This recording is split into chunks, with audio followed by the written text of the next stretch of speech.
سێبەری قەلەبەرد لەسەر ئەڵمانە و تاڵە سوار.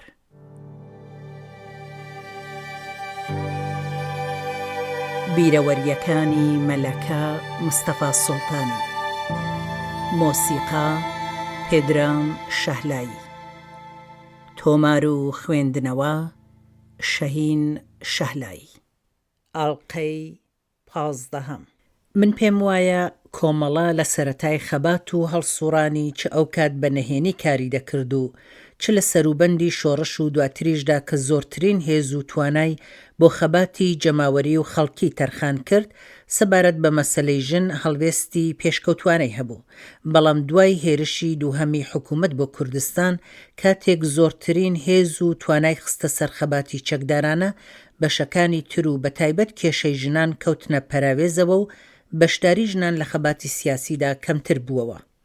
کۆمەڵە لەم بابەتەوە کەمی هێنا و نەیتوانی ڕێباز و هەڵوێستی خۆی بەرامبەر بەم مەسەلەیە بەرەو پێش ببات و ئەوە خاڵێکی نیگاتیڤە لە خەباتی کۆمەڵە لە ئاست پرسی ژناندا.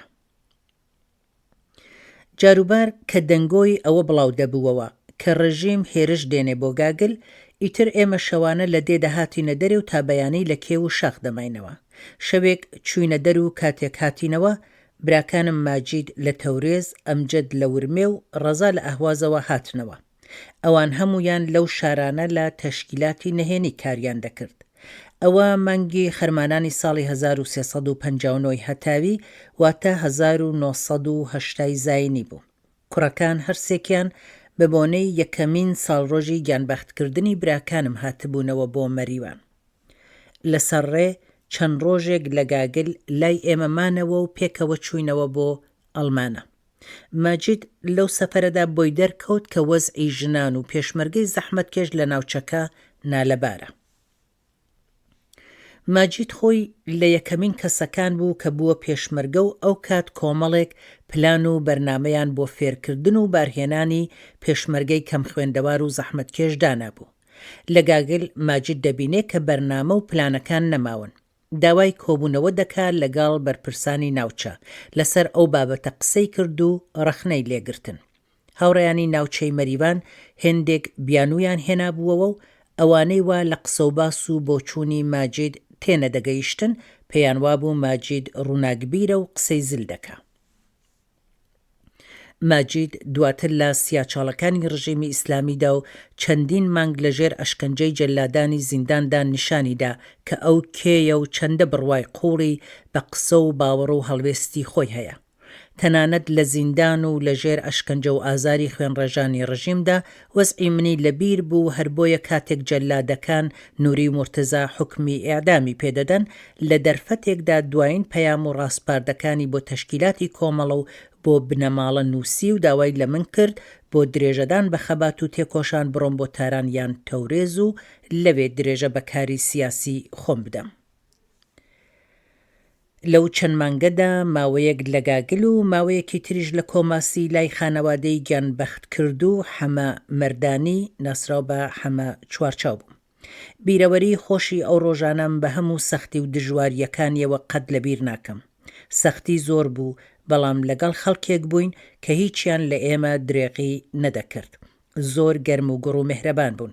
ئەو ڕەفتارەی ئەوان تین و توانای پێدەبەخشین و لەسەر ئامانجمان شێلگیرتری دەکردین و بە دڵگەرمیەکی زیاترەوە لە ناویاندا هەڵدەسوڕین. هاوینی ساڵی 1359 هەتاوی واتە 1970 زاینی کۆمیتەی ژنانی کۆمەڵە لە بۆکان کۆبوونەوەی هەبوو. یەکێک لە ئەندامانی ناوەندی کۆمەڵە بە نامە داوای لە ئێمە 5 ئەندامی کۆمیتەی ژنانی کۆمەڵە لە مەریوان، گوڵڕوخی قوبادی، نەسرینی زەکەریایی، تەلعەتی خالیدی، ناهیدی محەممەدی و من کردبوو کە نوێنەری خۆمان بۆ ئەو کۆبوونەوەیە بنێرین. بڕیارماندا گۆڵڕۆخ و تەلعەت بچن و لەو کۆبوونەوەیەدا بەشدار بن.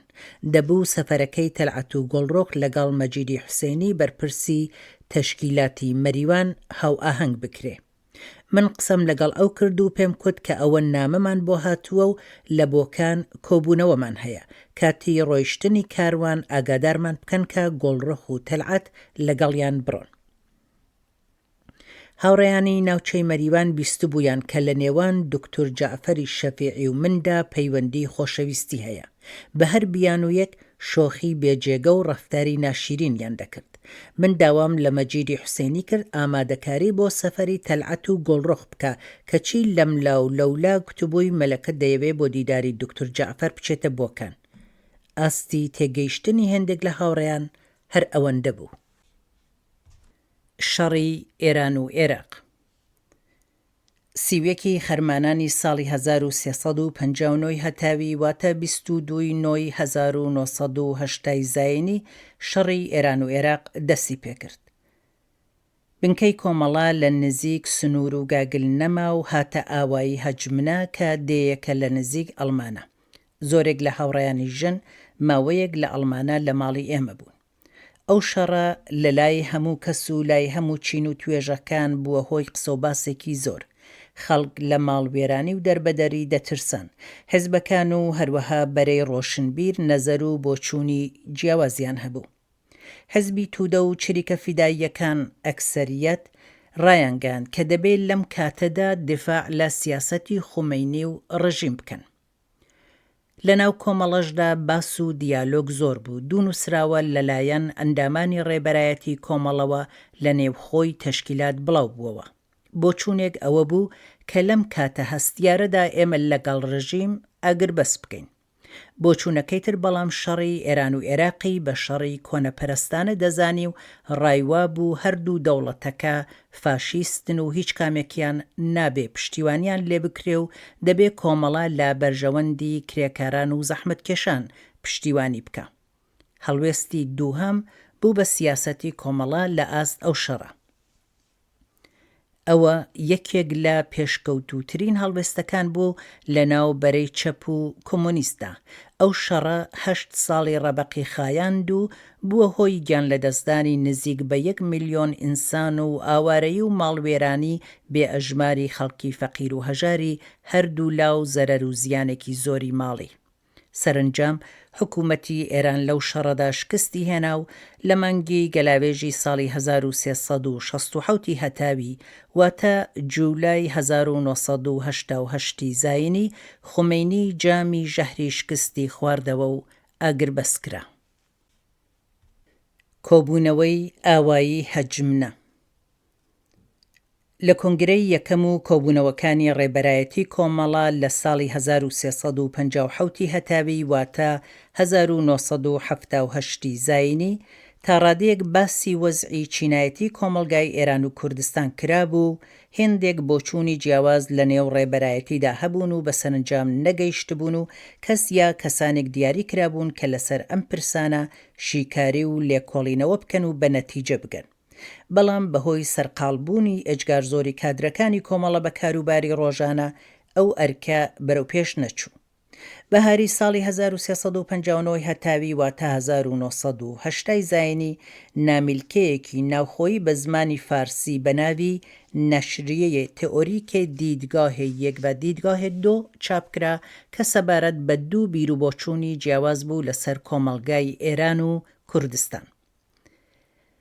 ئەو دوو بۆچوونە بوونە جێگای باس و لێکۆڵینەوە گەلی زۆر لە ناو ڕێزەکانی کۆمەڵەدا. بۆ تاوتوێکردنی ئەو باسە ناوخۆیە و هەڵوێستی کۆمەڵە لە ئاست شەڕی ئێران و عێراق و کۆمەڵێک پرسی دیکەی تەشکیلات ئەندامانی کۆمیتەی ناوەندی کۆمەڵە چوونە سەردانی کۆمیتە ناوچەکان. دکتۆر جەعفەری شەفیعی و حوسێنی مورادبێگی ناسراو بە حەمەسوور ناردرانە ناوچەکانی مەریوان، سنە، دیواندەرە و کامیاران. مەقەڕی ناوچەی مەریوان لە ئاوایی هەجم نەبوو. لەوێ کۆنفرانسێک بە بەشداری هەموو بەرپرسان و ئەندامان گیرا کە تەنیا ئەتای ڕۆستەمی نەیتوانی بەشدار بێ. ئەتا لەگەڵ کۆمەڵێک پێشمەرگە لە خاومیراوە و نزیکی سنوور بۆ کار و ئەرکی تەشکیلات مابووەوە. تەلعەت، ناهید و من لەو کۆنفرانسەدا بەشدار بووین. ئێمە بەشداری چالاکانەمان لە هەموو باسەکاندا کرد. بەتایبەت ئەو باسانەی وا پەیوەندیان بە مەسەلەی ژنان هەبوو ئێمە زۆرتر تێیدا فەعال بووین. ئێمەی ژنان لە هەموو هەلومەرجێک کاڵکمان وەردەگرت بۆ قسە و باس و پێداگرتن لەسەر وەزعی ژنان.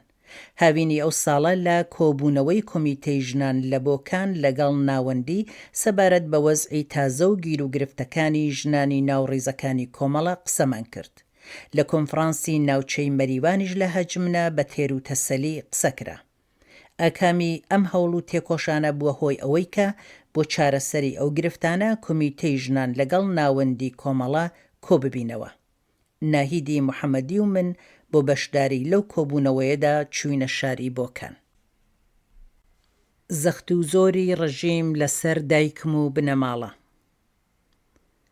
پاییزی ساڵی 1359 هەتاوی واتە 1970 زاینی ڕژیم وردە وردە خۆی داسەپاند و هێز و توانای پەیدا کردبوو کە بەشێکی زۆرتر لە کوردستان داگیر بکات. بە بیانۆی پاکسازی دەچوونە هەموو شوێنێک. ئەو پاییزە قسە زۆر بوو کە ستوونی نظامی ڕژیم دەچێتە ئەڵمانە. هەمومان زۆر نیگەرانی وەزعی باوکو دایکم بووین. ئەو هەموو موسیبەتەیان بەسەر هاتبوو 3 ڕۆڵەی جوانیان لەدەستدا بوو. ڕژیم بۆ داسەپاندنی دەسەڵاتی خۆی لە هیچ جنایەتێک سڵی نەدەکردەوە. کاتێک من بەرەو ناوچەی سنە دەچووم باوکو و دایکم تا ئاوایی گۆشخانی لەگەڵم هاتن و ئەوان لەوێ چەند ڕۆژێک لە ماڵی ئەنوەری محەممەدی مانەوە. ئەنوەر زۆر بەڕێز و مێهرەبان بوو حورمەتی گرتن. دایکم تەحملی ئەو وەزعی نەبوو گەڕاوە بۆ ئەڵمانە و باوکم چووە ماڵی خزمان لە دەی بۆڕیەر و ماوەیەک لەوێ ماوە. هەرو پاییزە پاسداران و هاوکارانی ڕژیم بە یارمەتی قیادە موەقەت هێرشیان کردە سەر گەورەدەی دزڵێ و گرتیانەوە. ئەو دێیە لە کوێستان هەڵکەوتووە و لە بینی شاخی زۆر بەرزدایە و چوونە ئەوێ سەختە. قیادە موەقەت نمەدیاندا بوو لە بن پێی وڵاغەکانیان کە کەس پێ نەزانێ تا دەگەنە ناو دەیەکە. حزبی دموکرات هێز و مەقەڕی لەوێ بوو ئاگادار نەبوون تا تەقا دەست پێ دەکا. لەو دێیە چەند پێشمەرگەی برینداری کۆمەڵە لەوانە ئەحمەدی سولەیمانی و تەوفیق میانە لە نەخۆشخانەی حزبی دموکرات بوون. ناسری مستەفا سوڵتانی ئامۆزام و چەند پێشمەرگەی دیکە بۆ چاوەدێری ئەوان لەوێ دەبن. شەڕێکی سەر و ماڵی و نابەرابەر دەست پێ دەکا. ژمارەیەک پێشمەرگە هەڵدێن. ناسن نایهەوێ پێشمەرگە بریندارەکان بەجێ بێڵێت. سەرنجام بریندارەکان بە دیلی دەگیرێن و ناسریش کە بە برینداری دەکەوێتە دەستیان دەیناسنەوە و دەست بەجێ ئێعدامی دەکەن. بەخۆشیەوە کۆمەڵە دواتر توانی ئەو پێشمەرگە دیلانە لەگەڵ پاسدار بگۆڕێتەوە. ناسر چالاکی سیاسی خۆی پێش ڕوخانیشا دەست پێ کردبوو ساڵیانێک وەک مامۆستای فەنی لە دەبیرستانەکانی مەریوانکاری دەکرد و تێکەڵاوی هەبوو لەگەڵ ژیان و خەباتی شۆڕشگێڕانی مەریوان. دوای ئاشکرابوونی کۆمەڵە تێکۆشانی سیاسی خۆی بە کۆمەڵەوە گرێدا و لە یەکەمین پێشمەرگەکان بوو کە دوای هێرشی ڕژیم هاتە ناوڕیزی کۆمەڵەوە. لەوە بەدووە هاودەستەکانی ڕژیم و پاسدار هەر ڕۆژناڕۆژێک دەڕژانە ناو ئەڵمانە و گەمارۆی ماڵی ئێمەیان دەدا. جاری یەکەم کە بە قەولی خۆیان بۆ پاکسازی دەچنە ناودێ خەڵک لە مزگەوت کۆ دەکەنەوە و زۆریان بۆ دێنن کە دژی کۆمەڵە شیعار بدەن. کەس جوابیان ناداتەوە. بەدایکم دەڵێن دەبێت دەمانچەیەک و چەند دراغە فیشەک و 2 نارنجەک تەحویل بدەیەوە. دایکم دەڵێ من چەکم نییە، ئیتر دەست دەکەن بە هەڕەشە. دایکم دەڵێ ئەوەی لە دەستان هاتووە کردوتانە، چی دەکەن بیکەن، منەتتان نەبێ و کۆتایی مەکەن. پاشان دەڕژێنە ناو ماڵەکە و بەرپرسەکەیان بۆ ئازاردانی دایکم بە گۆچانەکەی چوارچێوەی ئەکسی هەڵواسراوی هەموو ئازیزانی گیانبەخت کردو دەشکێنێ و ئەکسەکانیشیان دەدڕێنێ. دایکم زۆر ناڕەحەت دەبێ و بە بیانووی کارێک دەچێتە حەوشە. کابرا شوێنی دەکەوێ و بە دایکم دەڵێ تۆ دایکی فوعادی؟ دایکم دەڵێ ئەرێ، فوعاد لە باوەشی مندا گەورە بووە و شیری مەمکی منی خواردووە. هەموو جارێک بە بیانوویەک دەهاتنەوە و ئازاری دایکمیان دەدا. ڕۆژێک بە بیانووی ئەوەی کە گۆیا من و کەسی تر لە کچانی کۆمەڵە لەوێ بووین. ڕۆژێکی تر بە بیانووی گەڕان بە دوای چەک و تەقەمەنی تەنانەت چوبوون ئاوردانی حەمامەکەشیان بە پێمەڕە و پاچ تێکوپێکدا بوو. ڕۆژێکی دیکە چوبوون و ناو چەمەدان و لیباس گەڕابوون. بەتایبەت هاوکارانی ڕژیم بۆ خۆشیرینکردنی خۆیان لە لای حکوومەت زۆر کەلێن و قژبنی ماڵەکە دەگەڕان. کاتێک یەکیان سەری چەمەدانێک هەڵدەداتەوە، پاسدارێک گاڵتەی پێدەکات و دەڵێ مەگەر ممکن است کەسی در این چەمەدان جا بگیرد؟ پێت وایە کەسێک لەو چەمەدانەدا جێ ببێتەوە؟ دایکم دەیگەڕاوە کاتێک نامەی ئێمەی پێدەگەیشت، دوای خوێندنەوەی ناچار بووە لە شوێنێک بیان شارێتەوە، لەبەرەوە تەنانەت نەدەکرا ئەڵبۆمی ئەکسەکانیش لە ماڵێ ڕاگرێ. ئێمە کتێبخانەیەکی ڕێکوپێکمان هەبوو، دایکم مەجبور دەبێت هەمویان بە دۆست و ئاشنا بسپێرێت و یا لە جێگایەک بیان شارێتەوە، بەداخەوە هەموو خراپ بوون و تێدا چوون. ڕۆژێک حشمەتی برام لەگەڵ دوو برادەری بۆ سەردان دەچێتەوە بۆ ئەڵمانە. یەکێکیان حوسەینی نیازی خەڵکی ئاوایی چۆڕ بوو، دواتر چووە بەشی نهێنی کۆمەڵە لە شاری سنە. دوای ماوەیەکی کەم لە 24 جۆزەردانی ساڵی 1362 هەتاوی، واتە 14/6/1983 زاینی، وێڕای 37 کەسی تر لە سنە ئێعدام کران و لە کرماشان نێژران. حشمەت ئەو شەوە لە ماڵێ دەبێ، سەعات 8 یان 9 بەیانی چەند کەس لە خزمان بۆ چاوپێکەوتنی دێن بۆ لای. لە نزیک ماڵەکە جەماعەتێک چەکدار دەبینن و لە پێشدا پێیان وا دەبێ پێشمەرگن. دەیانوێ شۆخیان لەگەڵ بکەن، بەڵام زوو تێدەگەن کە بە کرێگیراوانی ڕژێمن. سەڵتەنەی ئامۆزام ئەوانە بە قسە دەگرێ و براژنم ستارە دەچێتە ماڵی و بە دایکم دەڵێ کوا حشمەت. دایکم دەڵێ لەگەڵ ڕفیقەکانیەتی لە ژوورێ دانیشتون. ئەویش دەڵێ ماڵەکە لەلایەن جاش و پاسدارەوە گەمارۆ دراوە، جا چی بکەین؟ دایکیشم خێرا دەڕوات تەواوی نامە و نووسراوەکانیان لە گیرفانی خۆیدا قایم دەکا و بە یەکێک لە خزمان دەڵێت کە ئەویش دەمانچەکانیان هەڵگرێت. ئەو کەسە نابێرێت و دایکم خۆی دەمانچەکانی هەرسێکیان دەنێتە ناو کەواکەی بەری و دەیان شارێتەوە. کوڕەکان دەیان هەوێ هەڵێن و خۆیان دەرباس بکەن، بەڵام دایکم پێیان دەڵێ کەوا نەکەن. بۆیان دەگێڕێتەوە کە هەر دوێنێ لە ئاوایی چۆڕ ئەحمەد ئەحەڕەشیان لە کاتی هەڵاتندا کوشت. ئیتر هەرسێکیان دەباتە ئەمبار و لە نێو کەندووی گەنمدا دەیان شارێتەوە. یەکێک لە هاوکارانی ڕژیم کە خەڵکی ناوچەکە بوو بە مەسەلەکە دەزانێ و زۆر یارمەتی دایکم دەدا. لە ڕێوە لەبەر دەرگای ئەمبارەکە ڕادەوەستێ و بە پاسدارەکان دەڵێ من ئێرە گەڕاوم، ئێوە بڕۆن شوێنی تر بگەڕێن. دایکم دەیکوت بە کۆڵێک نامە و نووسراوە و 3 دەمانچەوە لە خەمی ئەو 3 کوڕەدا کە داخۆ چیان لێ بەسەردێ ئارام و ئوقرەم لێبڕابوو. هاوکات کە ئەوان ماڵەکە دەگەڕێن، ئەویش کارێک بۆ خۆی لە ناو ئەمبارەکە پەیدا دەکا و خۆی پێوە مەشغوڵ دەکا. دوای ئەوەی کە ماڵ پشکنینەکە تەواو دەبێ، هاوکارانی ڕژیم و پاسدارەکان لە شوێنێک کۆ دەبنەوە کە لە ئاوایی بڕۆن. دایکم بە شوێنیاندا دەچێ و لێیان دەپرسێ بۆ چی هاتوون و لەبەر چی ماڵتان پشکنی؟ بەرپرسی گروپەکە دەڵێ هاتبووین بۆ دەستگیرکردنی حشمەت. ماڵەکە وا هەڵکەوت بوو کە دەکرا لە پشتەوە بە ئاسانی بێنە ژوورێ. دایکم دەیکوت زۆر جار شەوانە بەخەبەر دەهاتم و دەمدی کەسێک بە چەکەوە لەبەر پەنجەرەی دیوەکە قەدەم لێدەدا. جارێک دایکم پرسیار دەکات تۆ کێی؟ چەکدارەکە جواب دەداتەوە بخەفە ئەنا ئەتپاشم. بخەوە ئەگینات دەدەمە بەر دەسڕێش. ئەو وەزعە بەو شێوەیە درێژەی دەبێ. ئەوە ژیانی دایکم فایزە و دایە کاڵێ بوو لەو ڕۆژە سەخت و دژوارانەدا.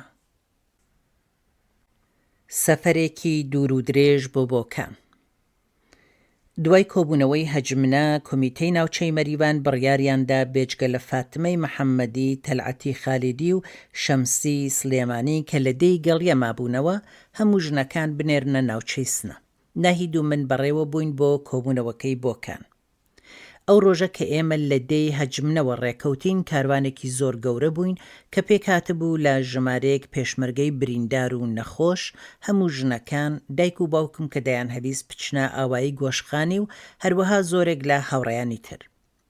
بۆ ئێمە ژنان دیسان ئەزمونێکی ناخۆش بوو کە دوای چەند مانگمانەوە لە دێهاتەکان هێشتا بە تەواوی ڕێکیان نەخست بووین و هەر ئەملاو ئەولایان پێدەکردین. بۆ هێندێک لە بەرپرسانی ناوچەی مەریوان خاڵێکی نیگاتیڤ بوو کە هێشتا بیر و بۆچوونی دواکەوتوانە و پیاو سالارانەیان هەبوو، وەک یەک و بە شێوەی بەرابەر ڕەفتاریان لەگەڵ ئێمە نەدەکرد. ئاوای هەجمنە لەمبەر و ئەوبەری دۆڵێک هەڵکەوتووە. مەقەڕی کۆمەڵە بەرامبەر بەو ڕێگایە هەڵکەوتبوو کە کاروانەکەمان پێیدا دەچوو. چەند کەس لەبەر پرسان لەبەر مەقەڕەکە وێستا بوون و لەبەر چاوی خەڵکی دێیەکە بە دەنگی بەرز شۆخی نەگونجاویان دەکرد و بە ئێمە پێدەکەنین. ئەو دەم کۆڵە پشتی و شتیوان نەبوو، ژنەکان کەلوپەل و شتە شەخسیەکانیان دەخستە ناو بۆخچەوە.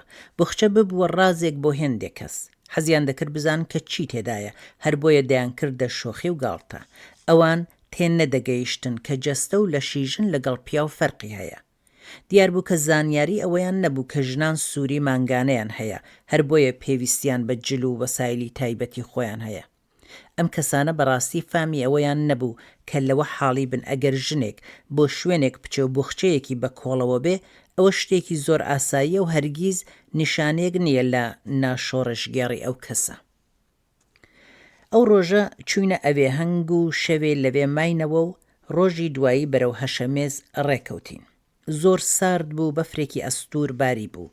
ڕێگاکە بە کوێستانێکی زۆر بەرزدا تێپەڕ دەبوو. ڕچەند نەشکا بوو، بەفر هەتا ئەژنۆ دەهات. پێشمەرگەکان خۆیان ڕچەیان دەشکاند. لە ڕێدا پێشمەرگەیەک سەرما بردی و لە پێکەوت و ئیتر نەیدەتوانی بڕوە. هاوڕێیانی بە زەحمەتێکی زۆر تۆزە گەونیان پەیدا کرد و ئاگرێکیان بۆ کردەوە و ناردیان لە دەی هەشەمێز قاترێکی بۆ بێنن. ئێمە لە مێژ بوو بڕیاری خۆمان دابوو کە دەتوانین و دەبێ بەرامبەر بە هەر ئاستەنگێکدا ڕابوەستین و کۆڵ نەدەین. لێرەش بە جلوبەرگی کوردی ژنانەوە کە هەمووی نایلۆن و پلاستیکە لەگەڵ کاروان ڕێکەوتبووین و لە ڕیزی پێشەوەشدا ڕێگامان دەبڕی.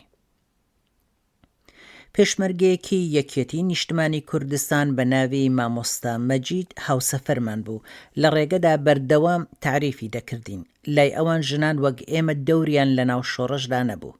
لە هەشەمێزەوە بەرەو مەڵکشان و زەنان ڕۆیشتین و ماوەیەک لەوێ و لە نێو خەڵکی گەرم و گوڕی ئەو دێهاتانە ماینەوە هەتا کاری هاوڕێیانی ناوەندی لە سنە و کامیاران تەواو بوو. کاروانێکی 70 کەسی بوون. ئێمەش لەگەڵ کاروان بەرەوبۆکان کەوتینە ڕێ. 24 ڕۆژ بە ڕێگاوە بووین هەتا گەیشتینە بۆکان. لە بینی ڕێگادا شتی سەیرمان دەدی. کە گەیشتینە نەوەڕە، ئێمە چەند کەس چوینە ماڵی فەخرە نەوەڕەی قارەمان. خۆی و بنەماڵەکەی زۆر ڕووخۆش و گەرم و گوڕ بوون. فەخرە ئەندامێکی ئازا و بە توانای ناوچەی سنەی کۆمەڵە بوو.